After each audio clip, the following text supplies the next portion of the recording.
So, magandang araw mga katropa. Itong gagawin natin kapag naban ang ating account sa Lalamove.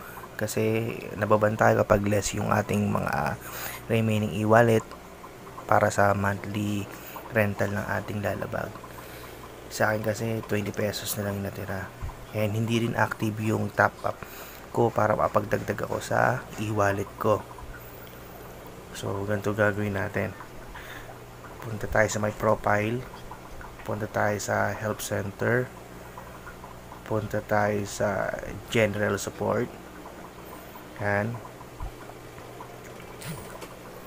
Piliin lang natin yung gusto nating ma-activate uli yung ating account. Yan, piliin lang natin yan. Tapos babawiin natin syempre ang request na gagawin nating account. Pindutin lang natin yan. Piliin mo kung anong area ka. Syempre Manila ako. Then since hindi tayo napag-top up, hindi active yung menu natin sa driver's app, piliin natin yung una, hindi ako napag-top up. Yan. Tapos susundin lang natin yung text code kung paano magpa-request ng reactivation sa Lalamove via text.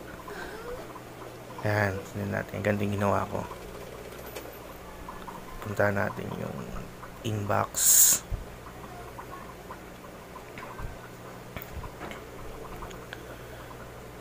Yan.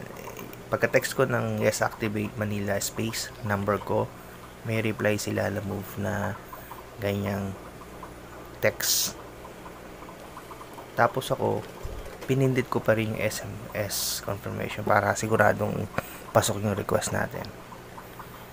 Tapos maghihintay lang tayo ng 24 hours or after weekend, maghihintay ulit tayo ng text sa kanila kung kailan tayo pwede mag-top up. Pag natapat ng holiday, mas mag-extend yung paghihintay natin. So may na-receive tayong text na ganito. And request naman ito na activation ng top up menu natin sa driver's app. So dapat sundin natin yan. Yan. Yes, top up Manila uli. Yes, space Manila. Top up Manila. The number. May reply ulit sila ngayon. After naman nun, meron tayong ma-release uli na kung anong oras at araw tayo pwedeng mag-top up sa ating e-wallet at active yung ating account. So itong gagawin natin para makaiwas sa Lalamove at request may balik ang ating Lalamove account. Okay?